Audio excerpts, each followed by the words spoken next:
स्वागत आहे तुमचं स्वप्नालीच्या नवीन ब्लॉगमध्ये। दिवसाची मस्त अशी सुरुवात झालेली आहे। तुमच्या पण दिवसाची मस्त सुरुवात झालेली असेल। आणि सर्वात प्रथम सगळ्यांना शुभ गुरुवार, श्री स्वामी समर्थ। आज आहे गुरुवार आणि गुरुवार म्हटल्यानंतर आज उपवास असणार आणि त्यानंतर आम्ही बघू आता, म्हणजे तसं फिक्स नाही आहे पण देवगडला जायचं आहे आम्हाला। तर बघूया आता 3-4 वाजता काय फिक्स होतं काही नाही। आणि तर सगळं आवरलंय आता, मस्त असं मी रेडी झाले आणि त्यानंतर सगळ्या अत्यंत आलंय, त्याच्यामुळे आता स्वयंपाक वगैरे बनवायचा आहे। चहा वगैरे सगळं झालं।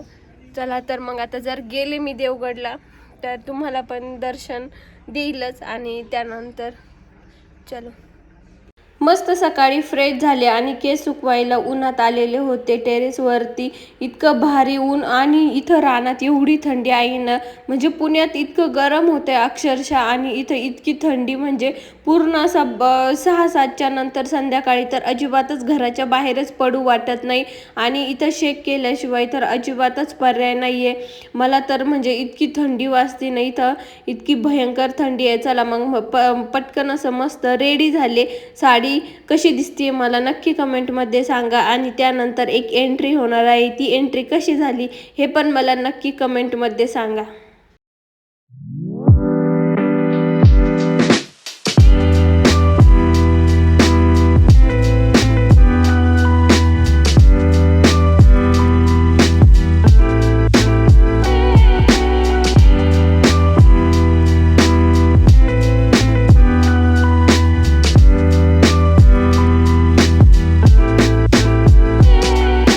कशी वाटली मग एंट्री नक्की मला कमेंटमध्ये सांगा। आणि त्यानंतर संध्याकाळच्या वेळेला मला जायचं होतं माझ्या बहिणीच्या घरी, त्याच्यामुळं मस्त असं मी रेडी झाले आणि तिथं तिच्या छोट्या बाळाला भेटायला जायचं होतं। खूप दिवसापासून चालू होतं, दिवाळीच्या वेळेसच जाणार होते पण तेव्हा काही वेळ भेटला नाही। मग आता मस्त रेडी झाले, म्हटलं चला एकदा तिच्याकडे जाऊन येऊया, कारण उद्या परत आम्हाला जायचं होतं पुण्याला रिटर्न।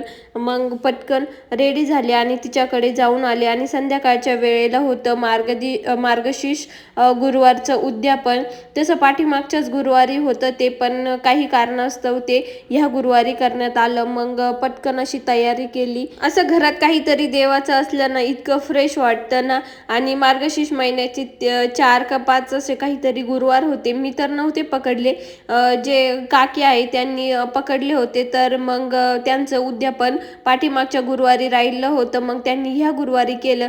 मग चला म्हटलं देवीची मस्त पूजा केली। त्यानंतर सगळे आलेले होते, आत्या दीदी त्या, मग त्यांनी पण सगळ्यांनी पूजा केली। 7 मुली लागतात त्याला लग्न झालेल्या, मग त्यांनी सगळ्यांनी पूजा करून घेतली। आणि त्यानंतर संध्याकाळी होता आमचा दाळबट्टीचा बेत। जास्त तर तिकडे कोपरगाव साईडला, शिर्डी साईडला दाळबट्टी जास्त होतच नाही, असं काहीतरी फंक्शन वगैरे असेल तरच दाळबट्टी केली जाते। पण इकडे खूप जास्त म्हणजे प्रमाणात असं नॉर्मली पण कधी वाटलं तरी दाळबट्टी खाण्यात म्हणजे स्वयंपाकात बनवतात। आणि मला तर दाळबट्टी येत पण नाही, मग मला पण बघायचं होतं आज ते कसं बनवतात आणि काय करतात।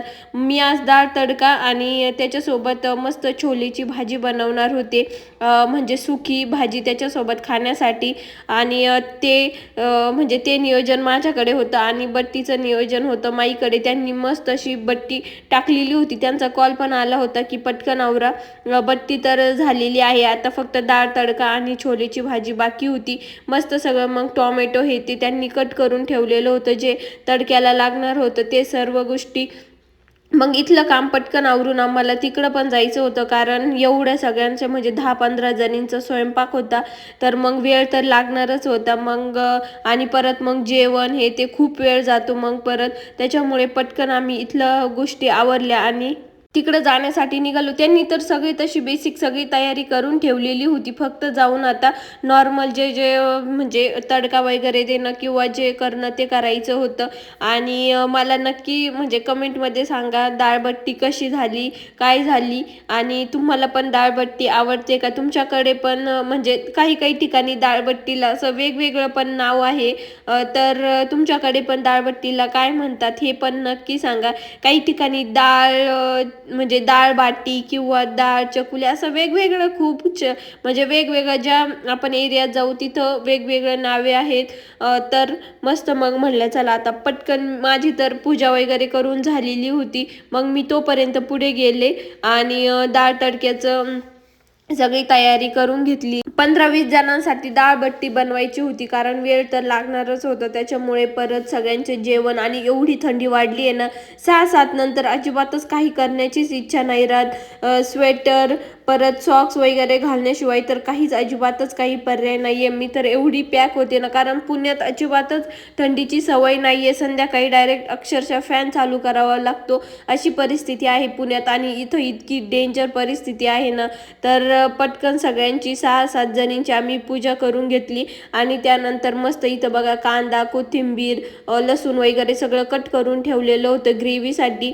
टोमॅटो वगैरे सगळं कट केलं. त्यानंतर मस्त ग्रेव्ही बनवली छोले भाजी बनवण्यासाठी. आणि इथं काकीचं चालू होतं मस्त दाळबट्टी बट्टी तळण्याचं काम. आणि एवढी छान इतकी क्रिस्पी बट्टी झालेली होती ना. पण मला ते म्हणजे ते पूजेच्या याच्यात ते बट्टीचं कशी रेसिपी आहे काय आहे ते बघणं राहूनच गेलं. आणि चला म्हटलं नेक्स्ट टाइम परत आल्यानंतर परत बनवायला लावूया. इतकी भारी झाली होती बट्टी. मी तर 4-5 बट्टी तशाच खाऊन घेतल्यानंतर मग जेवायची पण माझी इच्छा नव्हती राहिलेली. पुढं पूर्ण ताट मी दाखवलेलं आहे. कशी झाली काय झाली मला नक्की कमेंटमध्ये ते पण सांगा. आणि असं काहीतरी बट्टीचा व्ह्यू होता. बट्टी खाल्लेली होती ना, मला नंतर अजिबातच जेवण्याची इच्छा नाही राहिली. मग डाळीसोबत 1-2 मी बट्टी खाल्ली. आणि त्यानंतर मग शेक तर म्हणजे मॅन्डेटरीच आहे. मग मस्त शेक केला. आणि आरूचं इथं असं काहीतरी तिचे शेक चालू झाला की असं काहीतरी वेगळंच चाळे चालू असतात. मस्त असा दिवस गेला, सगळ्यांसोबत दिवस छान स्पेंड केला. खूप छान असा दिवस गेला. Thanks for watching. चलो बाय.